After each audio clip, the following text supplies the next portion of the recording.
This is Rick. Welcome to the second episode of our audiobook series, where we explore powerful, disturbing, and often forgotten aspects of history, not in any particular order, but all in their naked truth. Today's topic: Homicide in Ancient India, 6th century BC onwards. This episode is a historical exploration based entirely on academic sources and documented events. It aims to present the facts as recorded in ancient texts and inscriptions without distortion or bias. The content includes references to religious, political, and sectarian violence from ancient Indian history. It is intended solely for educational purposes to understand the complex nature of the past. We do not promote, endorse, or justify any form of violence, hatred, or discrimination. Viewer discretion is advised, and we encourage respectful discussion and critical thinking. The 6th century BC marked a remarkable turning point in the history of mankind. It was a century of churning, of spiritual unrest, intellectual revolution, and political fragmentation. In the Indian subcontinent, this era gave birth to towering figures, Gautama Buddha and Mahavir, whose thoughts challenged the rigidity of the past and offered fresh paths to liberation. But outside the forest hermitages and quiet monasteries, another story unfolded, a darker story. Kings were clawing for power, dynasties were rising and crumbling. The rulers of India, fragmented in vision, waged wars not for justice or unity, but for dominion. In this time of philosophical enlightenment, a political darkness took hold. The 6th and 4th centuries BC saw the Persian and Greek invasions. India bled, yet the princes and kings remained divided, drunk in their own ambitions, failing to unite and protect the motherland. Amidst this chaos, a silent transformation began, the codification of crime, and with it, the institutionalization of homicide as a matter of state. It was around 6th century BC, or perhaps a little earlier, that India began to formalize its laws, not merely through oral tradition but through codified texts. These were the Dharmashastras, ancient legal manuals built on Vedic foundations.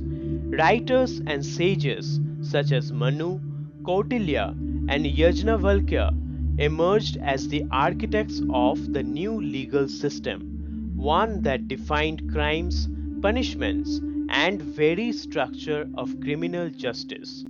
For the first time, punishments were categorized based on intent, impact, and the varna of both the victim and the perpetrator. Narada, Brihaspati, and Katyayana followed, elaborating in detail the principles of retribution, compensation, and moral order. But these were not passive codes. They were born in a world where political assassinations, dynastic betrayals, and brutal punishments were not the exception but the norm. Law did not always restrain violence. Often, it gave it legitimacy. From this cauldron of chaos rose the Nanda dynasty, forged not in legitimacy but in blood. It is said that the founder of the Nandas was a barber, an outsider to the traditional ruling class, who seduced the queen, assassinated the monarch, and usurped the throne. Through cunning, deception, and treachery, he killed Mahanandin, the last of the Shaishunaga kings. The founder's son, Mahapadmananda, declared war not just on kings but on all Kshatriyas. Ancient texts describe him as the destroyer of all Kshatriyas, a ruler who decimated entire dynasties. He uprooted ruling houses like the Ikshvakus, Panchalas, Kashis, Kalingas, Haihayas, Ashmakas, Kurus, Maithilas, Shauryasenas, and Vitihotras, all wiped out or subdued. This was not conquest, this was organized political genocide. The Nanda king was founded on bloodshed and would end in the same way. In 325 BC, India became entangled with the tides of Alexander the Great. As he returned from his Indian campaign, his ambassador and provincial ruler of Chenab and Sindh was assassinated by unknown persons near the Hideshpriya river. Though little remembered, this was one of the earliest recorded political assassinations in the region. It came at a time when Alexander himself was vulnerable, far from home, weakened, and exposed. The death sent ripples through the ranks of the Macedonian Empire. It was a stark reminder that even mighty foreigners were not immune to the ancient politics of homicide that plagued the subcontinent. Power here was guarded not just by armies but by blades drawn in the shadows. Soon Chandragupta Maurya emerged from the dust of the fallen dynasties. With the guidance of Chanakya, he marched against the Nandas who had ruled with tyranny. He struck decisively, killing the Nanda king Dhanananda in battle. But Chandragupta's path to power was not free from blood. According to sources, he eliminated Suman, Dhanananda's brother, in a war of succession. This wasn't just a battle between armies, it was a planned obliteration of an entire ruling family. The foundation of the Mauryan Empire, celebrated for its administration and Ashokan Dharma, was itself laid over a graveyard of kings. History remembers the builders, rarely the bones they built upon. The tale of Ashoka the Great, often painted in moral hues of peace and dharma, began on a canvas of crimson. After the death of Bindusar, the Mauryan Empire was thrown into civil conflict. Ashoka, the then governor of Ujjain, rushed to Patliputra. There he killed his brother Dhanananda, and according to some traditions, he eliminated nearly 99 of his stepbrothers to seize the throne. His path was one of ruthless consolidation. Only Shushima stood in his way, and even he was crushed. It was only after this carnage that Ashoka turned towards Buddhism, forever hunted by the hosts of Kalinga and his own kin. Before he became the preacher of nonviolence, he was its violator. Before he wrote on rocks, he wrote his history in blood. In the wake of the Mauryan decline rose the Shunga dynasty, led by Pushwamitra Shunga. Once the commander-in-chief under the Mauryas, Pushwamitra staged a palace coup, killing Brihadratha, the last Mauryan empire, in full view of his army. But his crimes didn't end with the crown. He became infamous in Buddhist sources for his systematic persecution of monks. The Divyadhana text claims that he set a bounty of 100 gold dinaras on the head of every Buddhist monk. Temples were desecrated, viharas plundered. The once glorious Buddhist infrastructure of the Mauryas began to fall. Whether exaggerated or not, these accounts echo a brutal truth. The transition of power in ancient India often came with not just regime change but religious purging. Centuries later, under the Pallava dynasty, persecution once again rose, this time against the Jainas and the Buddhists. The Nandivarman II Pallava grant of the 8th century CE confirms violent incidents. Kings seized lands from the Buddhist and Jain communities, transferring them to Brahmins. The religious institutions were not just stripped of wealth, they were dismantled piece by piece. Inscriptions and temple records mention snatching, torture, and even impalement, like the scene at Vaikuntha Perumal temple, said to be a punishment against heretics. What began as theological disagreement escalated into codified cruelty. Justice was no longer blind, it wore the garb of religious orthodoxy. Ancient India was not merely a battlefield of kings, it was a battlefield of gods.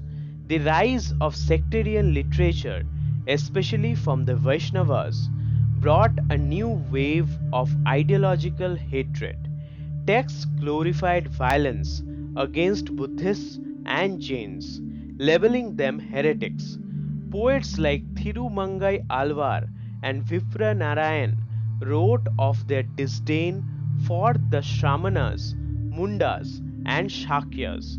Vipra Narayan went so far as to write, "If I should attain my wish, it would be my duty to cut off their heads." This wasn't just a metaphor, it was a theological ammunition. The line between devotion and bloodlust blurred, and in its place rose a deadly fire that consumed monasteries, books, and bodies. As we move into the early medieval period, the air grows heavier. The Alvars and the Nayanars, celebrated poet saints of Tamil Nadu, often carried with them not just divine ecstasy but intolerance. The Shaiva Nayanars, in particular, were accused of stirring animosity against the Buddhists and Jains. Under their influence, the Pallavas and Pandyas, the ruling powers of South India, allegedly turned hostile to non Vedic religions. The rise of Shaivism and Vaishnavism was accompanied by the fall of Buddhism. Jain temples were burned, monks were persecuted, religious texts became political manifestos. Every god had a sword, and every sect had a scapegoat. Homicide was no longer just political, it was divinely sanctioned. This is Rick. You are listening to episode 2 of our audiobook series, Homicide in Ancient India, 6th century BC onwards. If this has held your attention so far, it's only going to get darker from here. From kings to monks, sects to states, violence shaped more than just kingdoms. It shaped memory. Let's continue. In the Pallava Pandya period, religious rivalry reached fever pitch. The Saivism was on the rise, a Vaishnava revival attempted to hold its ground and paid the price. The revered philosopher Ramanuja, advocate of Vaishnata Daivata, became a target of state persecution. The Chola king Kulotunga I, a stern Shaivite, ordered torture to force Ramanuja to renounce his Vaishnava faith. But Ramanuja refused and was forced to flee from Chola lands, seeking refuge in Hoysala territory. Even in that sanctuary, the undercurrents of hatred ran deep. It is said that villages that converted to Jainism during this period were burned, their tanks drained, and temples razed. Faith had become a political liability, and belief had to survive behind the barricades. The conflict between the Shaivas and Vaishnavas did not remain within texts and sermons. It spilled into streets, temples, and shrines. Accounts from the later medieval period describe temple desecrations, forced conversions, and killing incidents, all traced to the sectarian hate. Buddhists and Jains bore the brunt in the early waves, but now even inter-Hindu violence had taken root. The claim of divine supremacy justified cruelty. Temples became battlegrounds. Icons were not just worshipped, they were weaponized. The irony was staggering that institutions built for peace became theaters of terror. The codified texts of ancient India prescribed distinct punishments based on caste and gender. A Shudra who defied a Brahmin could face capital punishment, but a Brahmin, rarely executed, often merely fined or exiled. Women too suffered uniquely brutal fates. A woman suspected of infidelity could be burned alive. Those guilty of poisoning, betrayal, or rebellion could be trampled by elephants, drowned, or subjected to slow torture. Historical records from the Mauryan and later Gupta periods show that even execution methods were determined by Varna hierarchy. Justice was not blind, it saw everything, including your caste, your gender, and your place in the cosmic order. The chronicles of ancient India are filled with royal betrayals, sons who killed fathers, brothers who strangled brothers, kings like Ajatashatru who murdered his father Bimbisar to gain the throne of Magadha. The Mauryas, Shungas, Guptas, and the Cholas all witnessed dynastic infighting that ended in bloodshed. Even literary sources like the Rajatarangini speak of murders plotted over thrones and temples. Political homicide wasn't just the exception, it was the price of ambition, and in some cases, a requirement for coronation. As we look back, a question lingers. Why do we remember the emperors but forget their executions? Why do we chant the names of kings but whisper the names of their victims? The violence of ancient India, whether through state punishment, sectarian hatred, or dynastic politics, is not merely history, it is a legacy. Laws were born from blood. Religions grew through struggle. Civilizations stood up atop ruins of fallen sects. What we call culture today was once a battlefield, and the stories we tell are often the stories that survived the sword.